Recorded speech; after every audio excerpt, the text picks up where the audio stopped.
guys? It is the snowpocalypse, February 2018. We're getting 10 inches here in the Albany area in like 6 or 7 hours, so we're getting dumped on pretty heavy. I am down at the Troy Innovation Garage, as you can see behind me, and that means I'm street parking, so I am going to have a lot of snow to remove off my car when I head home. It also means all the B-roll is going to be snow-oriented, so you have that to look forward to. Today I want to share with you, this episode, I want to share with you something I've really struggled with the last, say, 5 or 6 months, in particular since I took over the role as the Chief Marketing Officer for Agency Nation and TrustedChoice.com.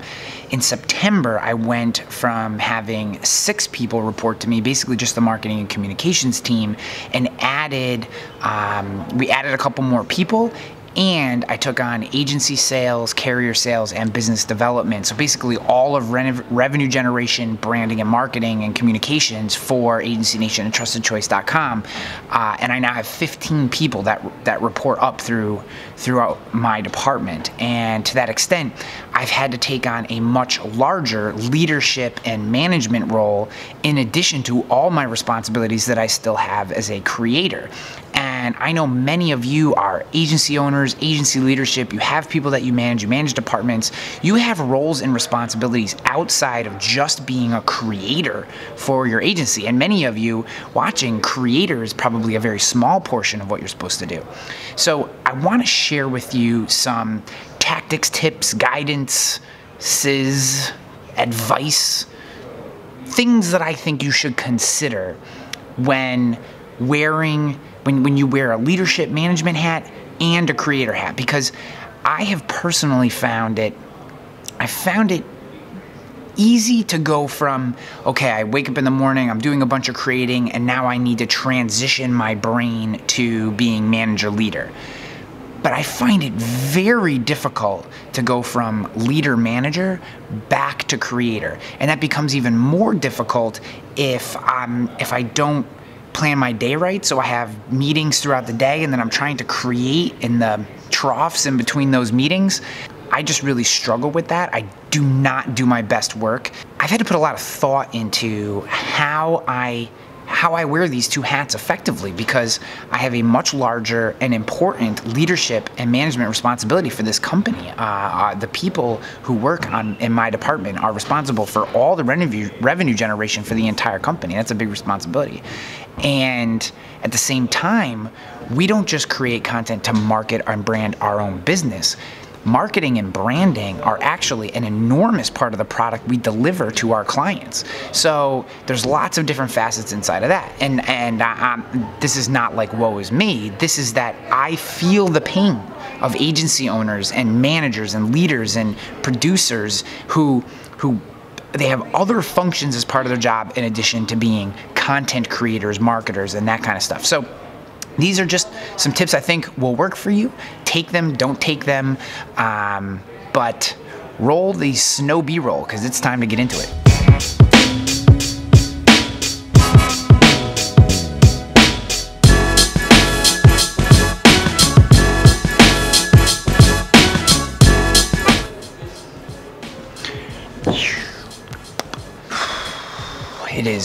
It is very snowy out there, very snowy. All right, number one, we just have to get this out of the way. Perfection's never gonna happen. If you're trying to be a leader and a manager and a creator, the luxury of being able to nitpick your work is not something that you're afforded when you have to wear multiple hats, one of which being creator. So throw perfection right out the window. It's never gonna happen. You have to get comfortable with good enough, and you have to ship with good enough. Now here's the thing, as you ship more, as you hit the publish button more often, good enough will get better. And now, 10 years into creating content, my good enough might be someone else's perfection.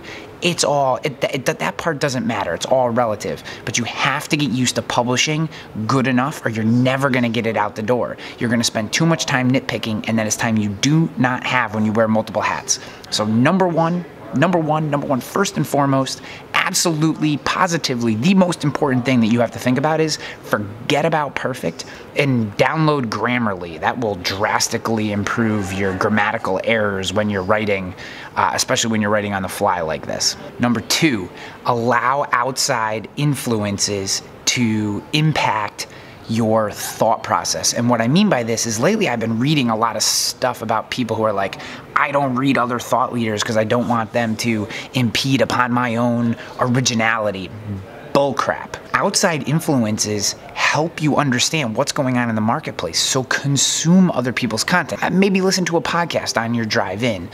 Maybe read a couple articles during lunchtime. But allow outside influences to come in, because you start to pick up different languages, different ideas. And I don't mean languages like you learn Spanish. I mean, you start to pick up the way people talk about things, and the way someone phrases something, or the way someone wraps an argument around an idea. You can then take that and apply it to maybe your local community, or you have an experience that can apply to that wasn't necessarily the first thought. And over time, what happens is you're taking this idea and this idea from 2 outside influences, combining them with your own personal experience, and you get that original thought. There's no such thing as originality. It's all just how you mash up other people's ideas. So make sure you're consuming other people's content, both agents, thought leaders, people from outside the industry, professionals, amateurs, doesn't matter, because all of it helps you create your original idea.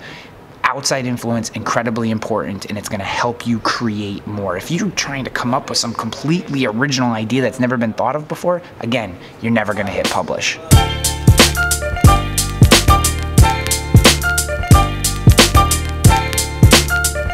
Number 3, come up with templated content. Come up with a flow, a framework that you're very comfortable with, whether it's text, video, or audio. Come up with some sort of templated content so that you're creating in a flow that feels comfortable, and you're not thinking about packaging, right? You're not thinking about, should I bold this or highlight this? Come up with a framework for how you create, a template for how you create, and create in that framework as often as you possibly can. It'll help speed up the process and take out some of that thinking that holds you back from hitting the publish button. Again, as creators, as managers, you're not afforded the luxury of extra time. You have to hit the publish button, and having a template or framework for how you create just makes it easier for you to get that content out. Number 4, repurpose, repurpose, repurpose. When you're a leader and manager and you're trying to create content for your business as well, creating once and taking that singular piece of content and chopping it up into multiple pieces that you can then distribute throughout all your channels drastically reduces the amount of creation time that you have. Repurpose, repurpose, repurpose.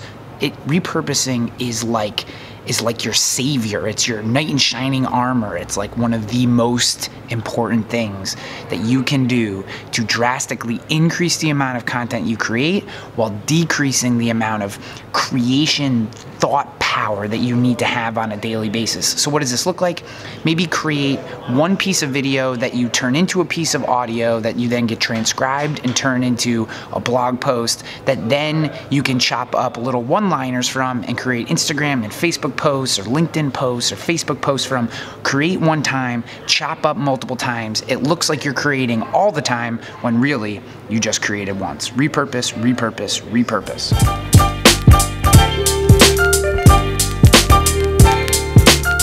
All right, number 5, outsource. Don't be afraid to outsource. I know that there's a cost to it. If you believe in what you're doing from a marketing standpoint, from a content marketing standpoint, from trying to build your brand, you're not going to be able to do this work. And if you can pay an intern, as a part-timer, someone overseas to do a lot of that repurposing work I just talked about in number 4, you'll just give yourself so much time back that you can spend doing the other things that are necessary in your job, leading, managing, whatever it is. So don't be afraid to outsource. The costs are usually very low. I know it's an additional cost to your business, but if you really believe in marketing, they're often not very high, and it can really, really help reduce the strain and stress that you're gonna feel when you have to change hats from leader manager over to creator. So definitely consider outsourcing, big one. Number six, don't get hung up on traditional ROI. The ROI of marketing and branding absolutely has to have a budgetary impact, right? You don't want to spend all this time and money and not get anything back.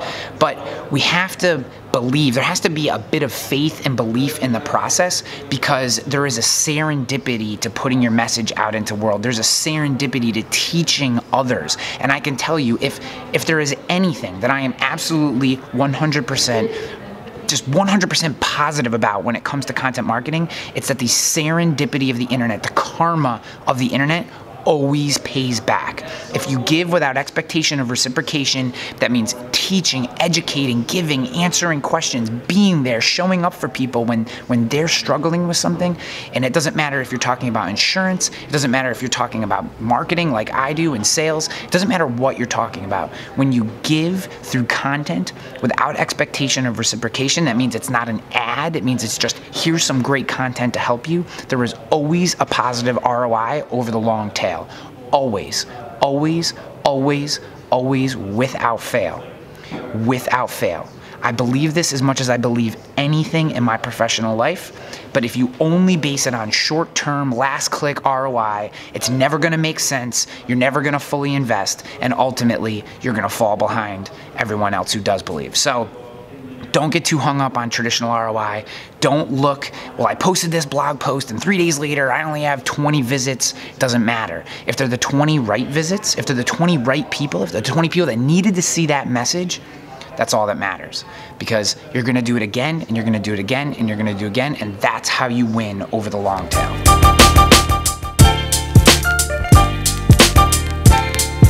Number 7, our final tip, lesson, piece of advice, our final guidance is today, work in the channels you're most comfortable in. And what I mean by that is, if you're really good at Instagram, like Liz Benz, rock Instagram, right? If you're really good at doing video, right? Mike Crowley, crushing video, just dudes starting to get it, rocking and rolling, great, awesome, you know?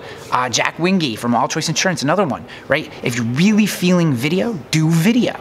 If you're feeling audio, do audio. If you're into social, if you're just a good writer and you want to blog, if you like short form writing and you want to just post Instagram short form posts, whatever you feel most comfortable in, really focus on those channels. If you're really terrible at video, you struggle with video, but because I talk about video a lot, or Sydney does, or other agents do, you try to do it, and you're spending too much time, and there's a ton of friction, you're not going to push through and actually become good at it and deliver the value. So if you like video and you want to get better at it, more power to you. But if you hate it, if you hate being on camera, but you're a good writer, then write.